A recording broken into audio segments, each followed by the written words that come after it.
बोलेंगे। वास्तव में योग करना नहीं होता है, बल्कि योग एक लाइफ है, एक जीवन है। योग को जीना पड़ता है। बहुत से लोग कहते हैं मैंने योग कर लिया, हाथ पैरों को हिला लेना, इधर उधर बैंड कर लेना, सीधे कर लेना योग नहीं है। इस बात को यदि आप इस शिविर में अपन सब समझ जाए तो बहुत बड़ी अचीवमेंट्स होगी, बहुत बड़ी उपलब्धि होगी। क्योंकि योग उसको कहते हैं कि सुबह से शाम तक का हमारा जीवन का उठने बैठने का, आहार विहार का संयम है, हमारा बिहेवियर है, हमारी मेंटेलिटी, हमारी थॉट्स, हमारी कॉन्सेप्ट, सब योग में आ जाती है। अब यदि आप देखें तो भी पहली छोटी सी बात कसौटी पे कसे, तो योग शिविर में आने से पहली बात यही सीखनी थी, early to bed early to rise. अभी मैं देख रहा था कुछ लोग तो नहाने के लिए बाल्टी लेके, तो कहने का मतलब अभी योग का पहला ही शिक्षण नहीं हुआ। देख लो, सुबह उठने से सोने तक की एक दिनचर्या का नाम, डेली रूटीन का नाम योग है। Why we should get up early in the morning, what is the reason behind it? क्यों उठना चाहिए अपने को जल्दी? अपने ऋषि मुनि कौन थे? दे वर ग्रेट साइंटिस्ट। इतने महान वैज्ञानिक थे हमारे ऋषि मुनि कि आज का विज्ञान तो छोटा सा बच्चा है उनके सामने। इतना मेजर इन्वेंशन उन लोगों ने किया था। आज का विज्ञान भी हाथ जोड़ के यही कहता है कि जी वास्तव में रात को जल्दी सोना चाहिए, सुबह जल्दी उठ जाना चाहिए। जो लंबा जीवन जीना चाहते हैं, जो कभी बीमार नहीं पड़ना चाहते हैं, उन लोगों के लिए यही फॉर्मूला है। क्यों? क्योंकि अब रिसर्च में पाया जा रहा है, ऋषि मुनियों ने सुबह के समय को ब्रह्म मुहूर्त क्यों कहा? ब्रह्म माने भगवान का, मुहूर्त माने टाइम, समय। भगवान के समय 24 जो घंटे होते उसमें केवल सुबह के 4 से 6 बजे तक का टाइम, इसको ब्रह्म मुहूर्त कह दिया गया। ये इसको स्वर्णिम काल कहा गया। आप को बड़ा आश्चर्य होगा, क्यों?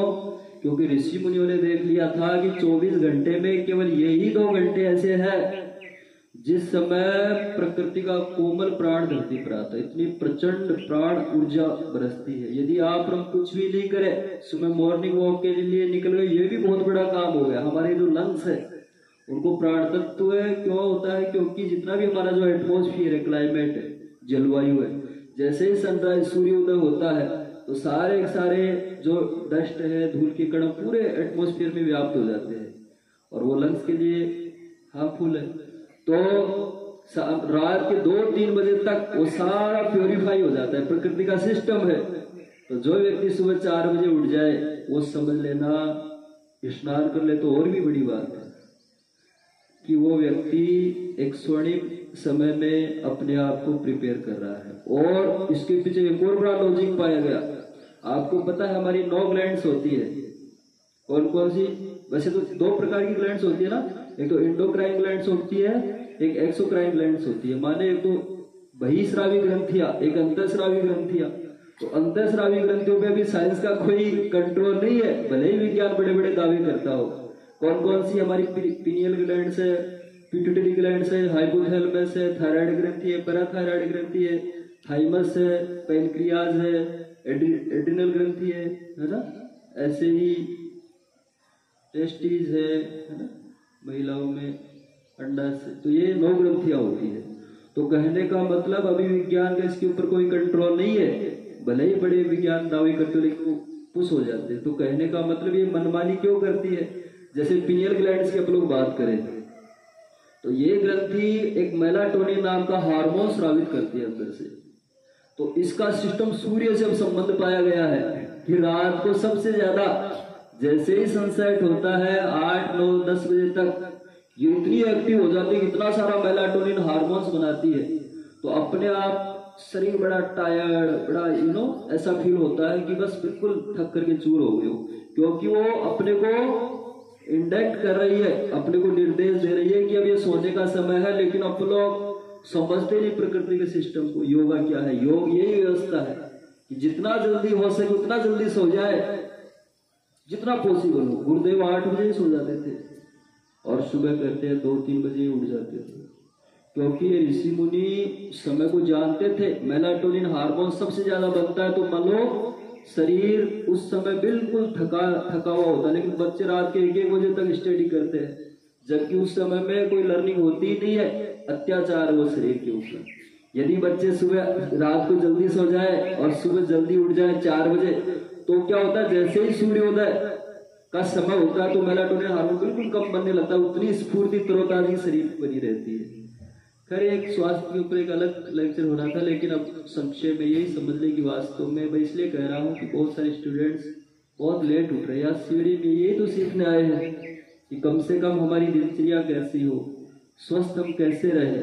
तो सुबह जल्दी उठने की आदत गांठ बांध ले, मेक इट अ पॉइंट, एक गांठ बांध ले कि अपने को सुबह 4 बजे उठने की आदत डाल ले। ये योग में जीवन है। इसके बाद में सुबह जल पिए, भले ही इच्छा हो या नहीं हो। क्यों?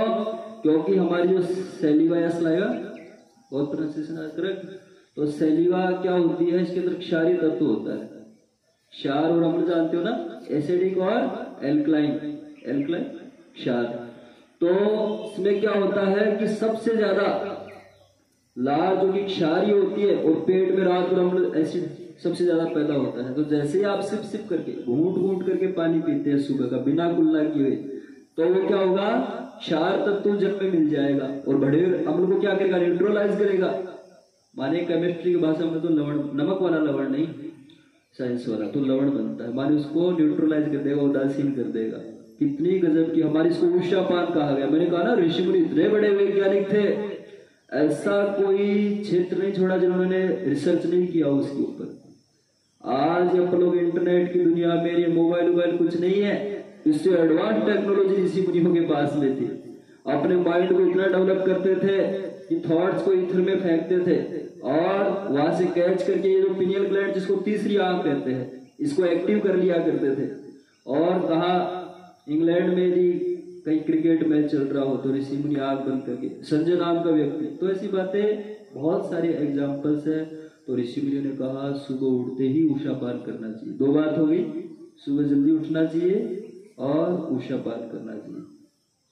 तीसरी बात मॉर्निंग वॉक, वॉकिंग जितना आप हम करते हैं, भले ही कोई योग करे नहीं करे, लेकिन कम से कम 1 किलोमीटर 2 किलोमीटर घूम के आ गए तो अच्छे से सारे शरीर का अंदर से पूरा का पूरा ब्लड का सर्कुलेशन हो, शुद्ध प्राणवायु हो। इसलिए मॉर्निंग वॉक भी अपने को एक आदत बना लेनी चाहिए। खान पान का तरीका सुधार लेना चाहिए। भोजन से 1 घंटे पहले पानी छोड़ दे, 1 घंटे बाद पानी पिए। बेचारे राजीव दीक्षित का नाम आपने सुना होगा, उसने बहुत रिसर्च की, लेकिन उसको बेचारे को जान से मरवा दिया 2012-13 में। तो उस व्यक्ति ने महर्षि चरक के, सुश्रुत के, वाघभट के सूत्रों को साइंस के हिसाब से सबके सामने रखा। तो उसने कहा कि जैसे कि यदि आप खाना खाने से पहले पानी पी लिए 1-2 गिलास, तो जो जठराग्नि प्रदीप्त होती है डाइजेस्ट करने के लिए भोजन को, वो शांत हो जाती है। जब अग्नि पे मालूम अग्नि जल रही है, उस पर पानी डाल दे तो क्या होगा, अग्नि बुझ जाएगी। यही कारण है कि भारत में इतनी सारी बीमारियां, अभी उसमें आया था स्वास्थ्य विभाग का कि भारत में 9 से 10 लाख लोगों को पेट संबंधी बीमारी है। किसी को एसिडिटी है, किसी को अल्सर है, किसी को पेप्टिक अल्सर है, और आंखों संबंधित किसी को ग्लूकोमा है, किसी को ब्लाइंडनेस है, किसी को कलर ब्लाइंडनेस है, हार्ट संबंधित बीमारियां। तो ऐसी बीमारियां, स्किन डिजीज। तो कहने का मतलब आप और हम वास्तव में स्वस्थ नहीं, ईमानदारी से। तो करना क्या पड़े, खाने का तरीका सुधारे। 1 घंटे पहले पानी पिए और भोजन के 1 घंटे बाद। क्यों? क्योंकि जठराग्नि शांत नहीं हो, और यदि आपने पानी पी लिया फिर भोजन पचेगा नहीं, सड़ेगा, और सड़े हुए भोजन का ही वायु प्रोडक्ट कोलेस्ट्रॉल होता है। अच्छे से समझ ले, सारे रोग यहीं से शुरू होते हैं, इंटेस्टाइन जो होती है हमारी आते। तो ये संक्षेप में। और आप और हम एक बात एक अच्छे से ये भी समझ ले कि भोजन करने का तरीका सुधारे।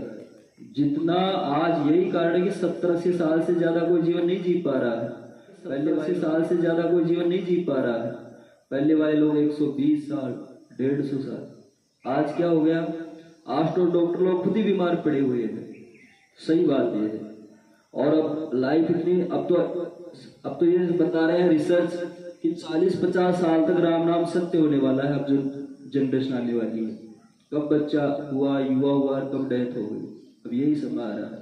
क्योंकि जितना प्रकृति से दूर हो गए उतना ही हमने योग केवल क्रियाओं को नहीं करते, कई कहते सिर्फ योग तो करते हैं फिर भी बीमार पड़ते हैं।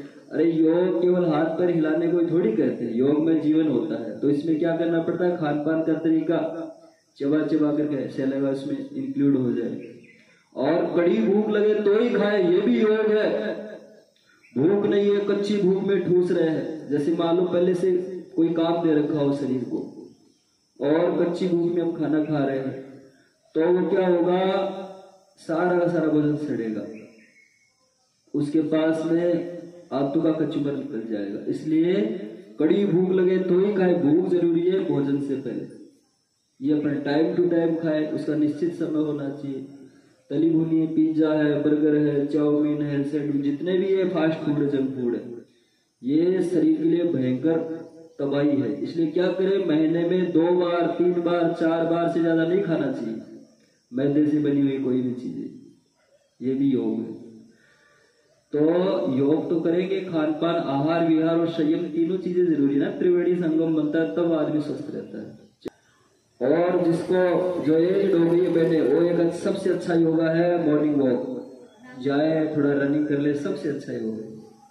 आज का आपको इंग्लिश क्यों क्योंकि आज आप लोग जहर खा रहे हैं, टमाटर में, भिंडी में, लौकी में, इतना सारा जहर। आज स्थिति यह है कि 30 साल के बच्चे, लड़कियां, सबके बाल सफेद हो गए। बाल सफेद कब होते थे, जब 60 साल की उम्र पार करते थे। आज तो 25-25 साल, 30-30 साल में, बेचारी गलती इनकी नहीं है। आज ज्यादा बेनिफिट के चक्कर में पेस्टिसाइड माने इतना सारा केमिकल डालते, जहर। ये खेती करने वाले लोग, खेडू जिसको आप गुजराती में कहते हैं, कम से कम लागत में ज्यादा मुनाफा कैसे आए, फिर खाने वाला जाए भाड़ में कुछ भी हो उसका। और यही हो रहा है आज, ऐसे ऐसे केमिकल जहरीले, भिंडी पे इतने ज्यादा स्प्रे किए जाते हैं, उसके बिना कहते जी कीड़ा लग जाता है। बिल्कुल गलत बात है। ऑर्गेनिक खेती अब धीरे धीरे बाबा रामदेव काफी सपोर्ट कर रहे हैं ना, तो जहर खा रहे पर लोग। इसलिए कठिन व्यायाम, गुरुदेव ने कहा है कि यदि आप कठिन पोस्चर लगाते हो तो अत्याचार है शरीर के ऊपर, क्योंकि वैसा शुद्ध खान पान भी तो हो। पहले वाले ऋषि मुनि शुद्ध प्राणवायु में, हिमालय में, ऐसी घाटियों में रहते थे, प्योर जल पीते थे, ड्राई फ्रूट्स खाते थे, फल खाते थे। उनके लिए ये नेती, धोती, व्रजोली ये उनके लिए थे। आज नकल करेंगे तो नुकसान ज्यादा है, फायदा कुछ भी नहीं है इनमें। इसलिए कठिन पोस्चर की बजाय हल्के फुल्के योग करो।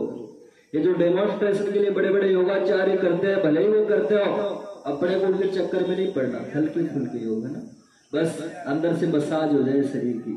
प्रज्ञा योग कितना हल्का फुल्का योग है, कोई भी कर सकती है। तो अभी आप देखो यहाँ पर, अपने यहाँ पे सारा नेचुरल है, प्रकृति। आज तो पानी में भी मिलावट है, आपको पता ही नहीं पता है। आरो क्या है, ये कंपनियां बेवकूफ बना रही है अपने को। कहते हैं कि इसमें 18 प्रकार के माइक्रोन्यूट्रिएंट्स होते हैं, जिंक है, सल्फर है, आयरन है, जो भी मतलब बॉडी में पानी में होते हैं। झूठी बात है। ये क्या करते हैं, प्योरीफाई करने के चक्कर में, प्योरिफिकेशन वाटर का, पानी को शुद्ध करने के चक्कर में उसके जो पोषक तत्व उनको भी निकाल करके बाहर कर देते हैं।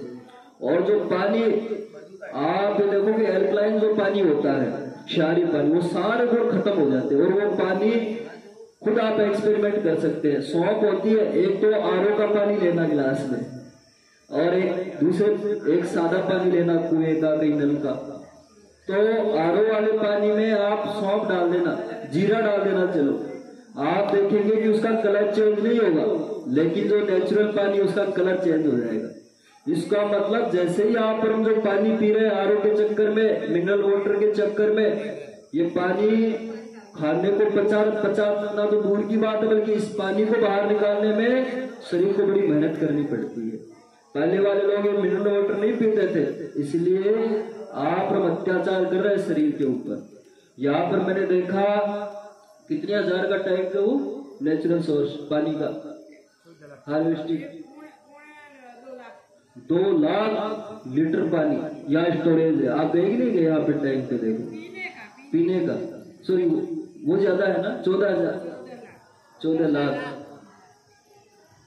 इतना शुद्ध पानी, बारिश का पानी देखो कैसे प्योरीफाई होता है। प्रकृति क्या करती है, उसको धूप पड़ती है, उसकी भाप डिस्टिल वाटर भी फैला उसके साथ, इतना एल्कलाइन क्षारीय तत्व उसमें होता है। लेकिन आप वीडियो शूटिंग के चक्कर में टेलीविजन के ये, पहले तो कौन करती थी वो है ना सांसद, मथुरा की सांसद क्या नाम, हेमा मालिनी, वो कैंट का कितना उसने पब्लिसिटी की थी। तो उसके चक्कर में पढ़ के हीरोइन एक्टर्स उसके चक्कर में घर में आरओ लगा रखे हैं। अरे आरओ की क्या जरूरत पड़ रही है, अत्याचार कर रहे हैं, वो पानी थोड़ी है, वो तो और ज्यादा उसको पानी को बाहर, वो खाना तो क्या पचाएगा, उसको और ज्यादा आफत पैदा कर रहा है शरीर में। इसलिए जो चीजें मिट्टी से बच्चे जितने दूर होते जा रहे हैं, इसकी डिजीज बढ़ते हुए चली जा रही है। तो कहने का मतलब योग का मतलब यही नहीं है, योग का मतलब है आहार विहार, प्राकृतिक जीवन शैली, प्रकृति से जितना टच में रहे, कृत्रिमता से जितना बचे, वही योग है वास्तव में। हमारा खान पान का तरीका आपको बता दिया, कब खाया है, जब कड़ी भूख अपने आप लग जाती है। चबा भाई पहले था नहीं साहब, ये विटामिन होने चाहिए, ये मिनरल्स होने चाहिए, ये पोषक तत्व होने चाहिए। तो गुरुजी ने खूब सारे लॉजिक दिए कि सुअर जो होता है भूंड आदमी गुजराती में, वो कहाँ रहता है, उसको कोई ड्राई फ्रूट से दूध मलाई देता है क्या, कीचड़ में रहता है, इतनी गुड़ कैलोरीज उसके अंदर होती है। इतना ही नहीं, गैंडा होता है शीत प्रदेशों में रहता है, उसकी इतनी मोटी स्किन होती है कि शेर टाइगर कभी गैंडे का शिकार नहीं कर सकते। वो क्या खाता है, घास खाता है। इसलिए हेल्थ टॉनिक के चक्कर में नहीं पड़े, चाहे बॉर्नविटा हो, कॉम्प्लान हो, प्रोटीन एक्स हो, माल्टो हो, जितने भी हेल्थ है ना, कॉम्प्लोन जैसे, इसमें कोई ताकत नहीं रखी है। ये सारे के सारे कंपनियां बेवकूफ बना रही है। आपको पता होना चाहिए बॉर्नविटा कैसे बनता है। मूंगफली का तेल निकाल दो, उसका कचूमर, उसका जो छिलका है बड़े बड़े फेंकने लायक, लेकिन कंपनियां उसको सस्ते दामों पे खरीदती है और डॉक्टरों से सर्टिफाइड करा देती है। और फिर उस खली को, हमारे यहाँ खली कहते हैं, उसको कुछ उसमें डाल करके स्वादिष्ट चीजें कहते साबित तो 2000 किलो 500 रुपए किलो के भाव से बेचती उस कचरे को, जबकि 100 रुपए किलो की मूंगफली नहीं खाएंगे अपन लोग, लेकिन वो बॉर्नविटा दूध में मिला के खा लेंगे। तो कहने का मतलब प्राकृतिक जीवन शैली, जो प्रकृति जीवन से भोजनम, गुरुदेव क्या लिखते हैं बिना औषधि के कायाकल्प में, कि जीवित व्यक्ति का जीवित ही आहार हो सकता है। अरे आपको पता है बंदर कभी बीमार नहीं पड़ता है नेचर में, और डॉक्टर लोग हमारा हार्ट, हमारी पल्स रेट कैसी हो, सारा का सारा आरबीएच फैक्टर बंदर से ही कंपेयर करते हैं, बंदर कभी बीमार नहीं पड़ता है। एक्सपेरिमेंट किए गए, बंदर को खूब सारी ऐसे इंजेक्शन लगाए गए, लेकिन बंदर बीमार नहीं पड़ा, मर भले गया हो। क्यों? क्योंकि बंदर जीवित चीजें खाता है, वो कभी सड़ी गली चीजें नहीं खाएगा। आप डाल के देखो पिज्जा बर्गर, बंदर नहीं खाएगा, वो खाता है फल सब्जियां। इसलिए इतनी एनर्जी होती है कि आप ऊपर चढ़ने में एक बार में थक जाएंगे। बंदर सैकड़ों पेड़ों पे कई बार छलांग लगा, इतनी स्फूर्ति कहां से आ जाती है। इसलिए गुरुदेव ने कहा, जीवन शास्त्र कहते जीवित चीजें खानी चाहिए, मरी हुई चीजें नहीं। मरी हुई चीजें आपको बता दी, पिज्जा बर्गर चाउमीन मैगी, और अब तो 2-4 साल से मोमोज हो रहा है नई चीज, उसमें रिसर्च में पता लगा कैंसरस है। ऐसे ही जहर पी रहे कौन कौन से, Pepsi, Coca Cola, Thums Up, Citra, Mirinda, जो भी कोल्ड ड्रिंक्स है। आपको आश्चर्य होगा इन कोल्ड ड्रिंक्स का पीएच का मतलब जानते हो ना, पीएच वैल्यू, पीएच की फुल फॉर्म क्या होती है, पावर ऑफ हाइड्रोजन। माने उसके अणु किसी भी चीज की एसिडिक है कि एल्कलाइन है, क्षारीय है कि अम्लीय है, उसको जांच करते हैं। तो आपको बड़ा आश्चर्य होगा, पेप्सी, कोका कोला, जितने भी कोल्ड ड्रिंक्स है, इनकी पीएच वैल्यू 2.3 पाएगी, जो कि टॉयलेट क्लीनर की होती है। आपको संक्षेप में बता दूं कि 7 से नीचे वाले, इसका एक मेजरमेंट है ना, 7 से नीचे कोई भी चीज हो वो क्या होती है, एसिडिक। इनकी पीएच वैल्यू 2.3 पाएगी, जो कि टॉयलेट क्लीनर की होती है। आपको संक्षेप में बता दूं कि 7 से नीचे वाले, इसका एक मेजरमेंट है ना, 7 से नीचे कोई भी चीज हो वो क्या होती है, एसिडिक, अम्ल हो जाती है, और 7 से ऊपर क्षारीय होता है ना। तो इसकी 2.3 पाई गई। माने टॉयलेट क्लीनर चाहे वो हार्पिक हो, जो भी आपके हैं, उनकी भी इतनी वैल्यू होती है। आप कहिए जी कैसे? इसमें मिथाइल बेंजीन होती है जो कि किडनी को बनाने का काम करती है, पेप्सी कोका कोला में। इसके अलावा बीवीओ ब्रोमिनेटेड वेजिटेबल ऑयल होता है, ये ऑयल भी कैंसरस है।